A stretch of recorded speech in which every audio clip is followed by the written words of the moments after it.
एक कौवा के दो प्रश्न। सबसे बड़ा रोग क्या है?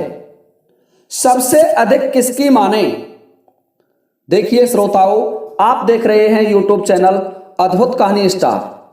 आप सभी दर्शकों का, श्रोताओं का और भक्तों का इस चैनल पर हार्दिक स्वागत और अभिनंदन है। आइए श्रोताओं, मैं आज की जीवन बदल देने वाली ये कहानी आरंभ कर रहा हूं। कहानी बहुत ही शानदार है, ध्यान से सुनना। ये कहानी एक मोटिवेशनल कहानी है जो आपके जीवन को परिवर्तित कर सकती है, बदल सकती है। देखिए श्रोताओं, किसी एक गांव में एक वृक्ष पर, गांव के बीच में एक पीपल का वृक्ष था और उस वृक्ष पर एक कौवा और कौवी रहा करते थे। और उस गांव में जो भी गतिविधियां होती थी, जो भी कुछ होता था, उसे वह कौवा और कौवी देखा करते थे। उस गांव के हाल चाल देख करके कौवा और कौवी दोनों बड़े परेशान रहते थे। कौवी नारी हृदय था, तो इसलिए कौवा से प्रतिदिन कहती कि हे स्वामी, इस गांव में एक रोग लग रहा है। कौवा कहने लगा, क्या रोग है? कि इसके व्यक्ति प्रतिदिन अपने खेतों को बेच देते हैं, अपने घरों को बेच देते हैं, गांव से पलायन कर जाते हैं और कुछ व्यक्ति मृत्यु के घाट उतर जाते हैं, मौत हो जाती है। ये क्या कारण है? तो कौवा कहने लगा कि कौवी, जो रोग है वो इतना भयंकर रोग है कि उस रोग का कोई इलाज नहीं है।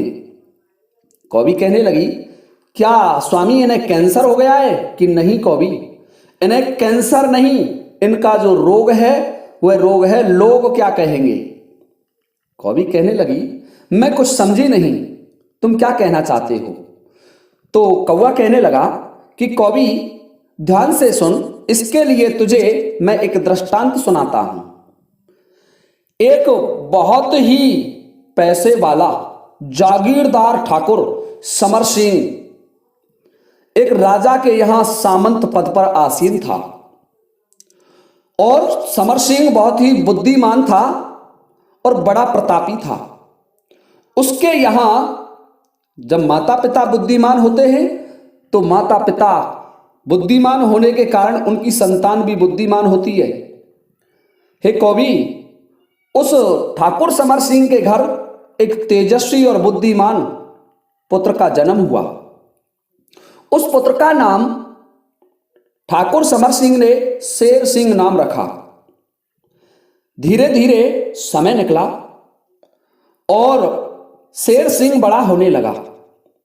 अब ठाकुर समर सिंह ने शेर सिंह का एक विद्यालय में, एक गुरुकुल में पढ़ने के लिए दाखिला करा दिया, पढ़ने के लिए उसे भर्ती करा दिया। शेर सिंह विद्यालय जाने लगा, परंतु शेर सिंह एक युवा, प्रतिभाशाली और एक अद्वितीय योद्धा था। उसके लक्षण सूर्यमाओं जैसे थे, उसमें एक कुशल योद्धा के सभी गुण मौजूद थे। परंतु देखिए, एक दिन उसके पिताजी ठाकुर समर सिंह अपने पुत्र से पूछने लगे कि बेटे, मैं कुछ प्रश्न पूछना चाहता हूं, उनके जवाब दीजिए। तो शेर सिंह कहने लगा कि पिताजी, आप क्या पूछना चाहते हैं, उन्हें मुझसे पूछ सकते हैं। तो ठाकुर समर सिंह ने शेर सिंह से कुछ प्रश्न पूछे, परंतु शेर सिंह उन प्रश्नों के जवाब नहीं दे पाया। तो शेर सिंह से ठाकुर समर सिंह कहने लगे, अरे मूर्ख लड़के, लोग क्या कहेंगे कि ठाकुर का लड़का पढ़ने में कमजोर है। अब तो तू बता, हमारे घर को नीचा दिखाएगा। देखिए कौवी, जब ठाकुर समर सिंह ने अपने पुत्र से ये बात कही तो शेर सिंह को वो बात और तीखी लगी। उसने युद्ध कौशल को छोड़ करके अपनी पढ़ाई लिखाई पर ध्यान देना आरंभ कर दिया और धीरे धीरे उसका जो युद्ध कौशल था, एक योद्धा के गुण थे, जो प्राचीन समय में एक राजा में और एक प्रधान सेनापति में और एक जागीरदार ठाकुर में होने चाहिए थे, उन गुणों का विकास नहीं हो पाया और वह एक किताबी ज्ञान तक ही सीमित रह गया। और जब एक दिन ठाकुर समर सिंह को पुनः उसका पता चला तो देख करके कहने लगे, अरे मूर्ख लड़के, तू युद्ध कौशल में कुछ नहीं जानता। ये लोग क्या कहेंगे कि ठाकुर समर सिंह का लड़का युद्ध विद्या में कुछ नहीं जानता है। तो देखिए श्रोताओं, बालक हृदय था और अपने पिता की बातों का प्रभाव हुआ और पढ़ाई छोड़ करके युद्ध विद्या सीखने लग गया और दोनों तरफ से उसका ध्यान भंग हो गया। अब तो वह बालक ना तो युद्ध विद्या सीख पाया और ना पढ़ाई ही कर पाया। जब उसके पिता समर सिंह को यह ज्ञात हुआ कि उसका लड़का तो कुछ नहीं सीख पाया, तो हे कवि, वह कहने लगा, अरे मूर्ख लड़का, तू नहीं जानता कि लोग क्या कहेंगे। ठाकुर समर सिंह का लड़का है, कुछ नहीं सीख पाया। कवि कहने लगी कि महाराज, ये तो एक बहुत बुरी बीमारी है, लोग क्या कहेंगे। इसके चलते तो ठाकुर समर सिंह ने अपने पुत्र का जीवन बर्बाद कर दिया। कि हाँ कवि, यही रोग तो इस गांव को लगा हुआ है कि लोग क्या कहेंगे। एक दिन की बात है, ठाकुर समर सिंह ने मन में विचार किया कि मेरे पुत्र को किसी दूसरे गुरुकुल में ले जा करके विद्या पढ़वाता हूं, इस गुरु को छुड़वा देता हूं जिस विद्यालय में पहले पढ़ रहा था। तो ये सोच करके उस ठाकुर समर सिंह ने, जो बहुत कुशल और प्रशिक्षित गुरु था, बड़ा योग्य गुरु था, उसको तो छोड़ दिया। उसके यहां से अपने बच्चे को पढ़ने से रोक लिया और एक दूसरे गुरु की तलाश में चल देता है। हे कवि, ध्यान से सुनो। सुनने की बात यह है कि ठाकुर कुशल सिंह को अपने पुत्र का भरोसा धीरे धीरे समाप्त होने लगा, भरोसा नहीं रहा। और वास्तविक सत्य है कवि कि माँ बाप को यदि सबसे कम भरोसा होता है तो अपनी उद्दंड और चंचल स्वभाव वाली संतान पर होता है। दूसरे पड़ोसी के पुत्र का भरोसा कर लेते हैं कि वह तो कलेक्टर बन जाएगा, आईएएस बन जाएगा, परंतु अपने बुद्धिमान और चंचल स्वभाव वाले पुत्र पर भरोसा नहीं करते। हर माँ बाप ये कहता है कि ये क्या कर सकेगा, तू कुछ नहीं बन सकता, और बस यहीं से उस संतान का गिरना आरंभ हो जाता है। उसका बालमन होता है, एक कोरी स्लेट होती है जिस पर कुछ लिखा नहीं होता, उस पर यहीं से लिखना आरंभ हो जाता है। हर बालक जन्म से तो एक जीनियस होता है। कौवा कह रहा है कि हे कवि, हर बालक जन्म से प्रतिभावान होता है, परंतु उसका जो सिस्टम है, उसका जो सॉफ्टवेयर है, उसमें छेड़छाड़ तो यही की जाती है। या तो उसके माँ बाप छेड़छाड़ करते हैं या उसके विद्यालय और कॉलेज में किया जाता है। उसके दिमाग को डाइवर्ट कर दिया जाता है कि लोग क्या कहेंगे, और वह बालक अपने मार्ग से भटक जाता है। तो हे कवि, जो सबसे कम भरोसा किया जाता है वह माँ बाप अपनी उद्दंड संतान पर करते हैं। पड़ोसी की संतान पर तो भरोसा कर लेते हैं, लेकिन अपनी संतान पर भरोसा नहीं करते। हे कवि, ध्यान से सुन। वही ठाकुर समर सिंह के साथ होने लगा। ठाकुर समर सिंह ने अपने पुत्र का दाखिला कराने के लिए किसी कुशल गुरु की तलाश में उसे घोड़े पर बैठाया और स्वयं घोड़े पर बैठ गया, और दोनों एक गुरु के आश्रम, गुरु के गुरुकुल के लिए चल देते हैं। ठाकुर समर सिंह घोड़े पर बैठा हुआ है, उसके पीछे उसका पुत्र शेर सिंह भी बैठा हुआ है। अब देखिए कवि, ध्यान से सुन। एक किसी गांव से निकल करके जाना पड़ रहा था, मार्ग बीच गांव से होकर के निकलता था। तो ठाकुर समर सिंह घोड़े पर बैठा हुआ था और शेर सिंह भी घोड़े पर पीछे बैठा हुआ था। दोनों एक ही घोड़े पर सवार थे। तो जैसे ही गांव में प्रारंभ में प्रवेश किया तो गांव के कुछ लोग बैठे हुए थे। वो कहने लगे, अरे देखिए ये कितने निर्दयी और मूर्ख व्यक्ति हैं, एक घोड़े पर दो बैठे हुए हैं, ये घोड़ा मर जाएगा, इनके तो शर्म नहीं रही। और वो कहने लगे, अरे भैया, क्या तुम इतना भी नहीं जानते कि दो व्यक्ति एक घोड़े पर बैठे हुए हैं? अब तो ठाकुर समर सिंह मन में विचार करने लगा कि ये लोग सही कह रहे हैं, इनकी बात बिल्कुल सही है।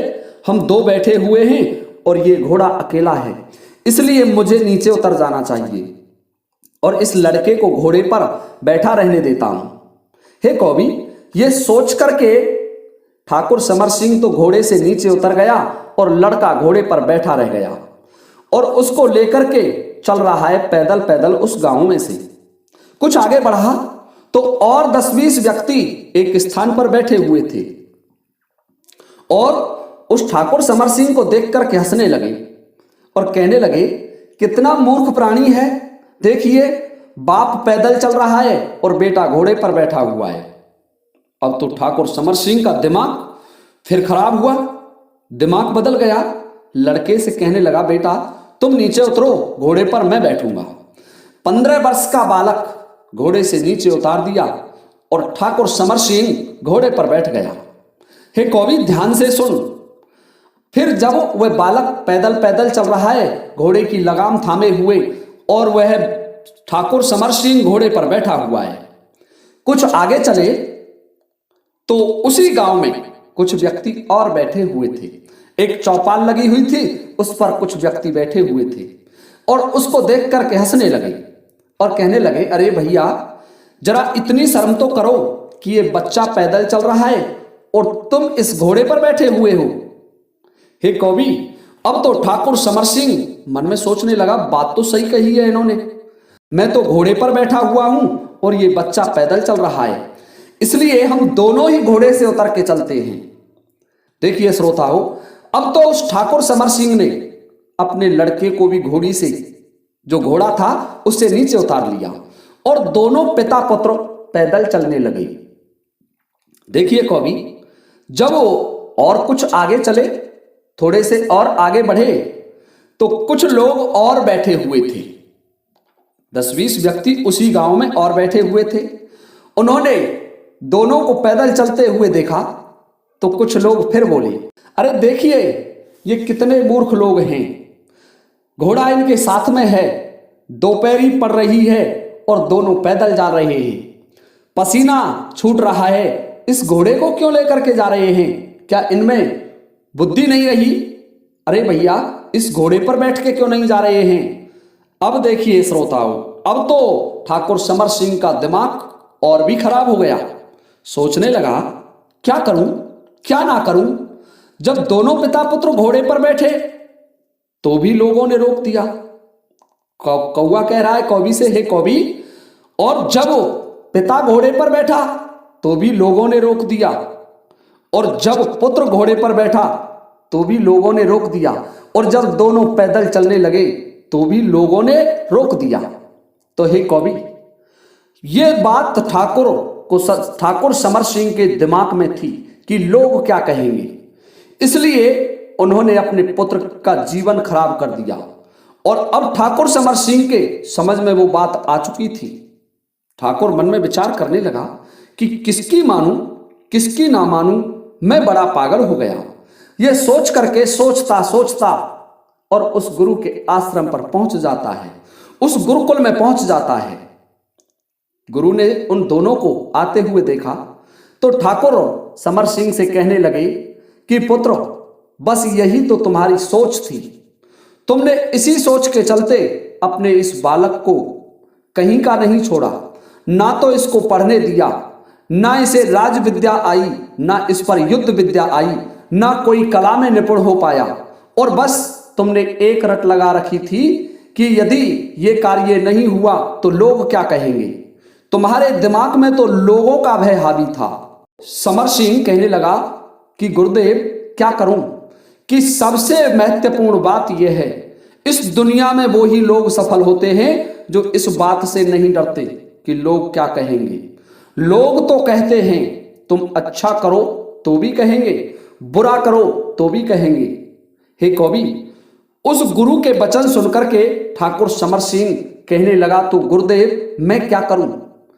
तो वह गुरुदेव कहने लगे कि ठाकुर, वह कार्य करो जिसको तुम्हारा मन चाहता है, सबसे अधिक अपने मन की मानो। किसी दूसरे की नहीं। जो तुम्हारा अंदर का हृदय कहता है, तुम्हारे सोचे हुए विवेक से, तुम्हारी बुद्धि से और तुम्हारे संयमित मन से जो बात निकल करके आई उस कार्य को करो। हमेशा जिंदगी में दुख नहीं पाओगे, हमेशा सफल रहोगे, जीवन सुखमय रहेगा और हमेशा उन्नति करोगे। अपने पुत्र को ले जाओ। और जिस गुरु पर इसको विद्या अध्ययन करा रहे थे वो भी एक महान गुरु हैं। उन्होंने बड़े बड़े राजाओं के राजपुत्रों को विद्या सिखाई है, फिर तुम इस पुत्र का जीवन क्यों बर्बाद कर रहे हो? तो हे कवि, ठाकुर समर सिंह के दिमाग में उस आचार्य की बात आ चुकी थी और ठीक यही बात इन गांव के लोगों के दिमाग में बैठी हुई है। ये एक दूसरे की होड़ करने में लगे हुए हैं। कौवा कह रहा है उस कवि से कि हे कवि, जो हाल ठाकुर समर सिंह का हुआ था वही हाल इस गांव का है। ये एक दूसरे की होड़ करने में लग रहे हैं जबकि इनकी सामर्थ्य बराबर की नहीं है। किसी के पास 200 बीघा जमीन है तो किसी के पास 2 बीघा जमीन है। जब 2 बीघा जमीन वाला व्यक्ति कोई कार्य करता है तो वह 100 बीघा जमीन वाले की होड़ करता है और सोचता है कि मैं यदि इससे कम पैसा खर्च करूंगा तो लोग क्या कहेंगे। इसलिए हे कवि, जब वह अधिक धन खर्च कर देता है तो कर्ज में दब जाता है और कर्ज में दब जाने के कारण उसे अपना घर और खेत बेचना पड़ता है या फिर उसके बच्चों को भूखे मरना पड़ता है। कवि, इस गांव में कैंसर बीमारी से तो कोई मृत्यु नहीं होती, हालांकि इस दुनिया की सबसे घातक बीमारी है कैंसर, परंतु कवि, जो सबसे घातक बीमारी है वह वास्तव में कैंसर नहीं है, वह है लोग क्या कहेंगे। सबसे बुरी बीमारी है लोग क्या कहेंगे। हजारों विद्वान, हजारों बुद्धिमान और हजारों ऐसे प्रतिभाशाली लोग जो संसार को बदल सकते थे अपनी बुद्धि से, अपने कार्यों से, वो लोग केवल इसी बात की वजह से संसार को कुछ ना दे सके कि लोग क्या कहेंगे। यदि मैं ये कार्य आरंभ करता हूं और असफल हो गया तो लोग क्या कहेंगे। हे कवि, इस गांव में वही रोग लगा हुआ है। और देखिए श्रोताओं, कौवा की बात कवि की समझ में आ गई और कवि समझ गई कि इस गांव में लोग क्यों पलायन कर रहे हैं, क्यों दुख पा रहे हैं। तो देखिए श्रोताओं, ये था आज का वीडियो कि लोग क्या कहेंगे। वर्तमान परिदृश्य में भी आप देख सकते हैं जो लोग इस बात से बच रहे हैं कि लोग क्या कहेंगे वो बड़े सुखी रहते हैं, वो हमेशा प्रसन्न रहते हैं और संसार को बदल देते हैं। जो अपने मन की सुनते हैं लोगों की नहीं सुनते, अपने मन की मानते हैं लोगों की नहीं मानते, उन्होंने ही इस दुनिया को बदला है, इस संसार को अद्वितीय वस्तुएं प्रदान की हैं। तो देखिए श्रोताओं, ये था हमारा आज का वीडियो कि लोग क्या कहेंगे। यदि आपको ये वीडियो अच्छा लगा हो तो कृपया इस वीडियो को लाइक करना ना भूलें। इसी के साथ मैं लेता हूं आप सभी से अनुमति इस वीडियो को विराम देने की। जय हिंद, जय भारत।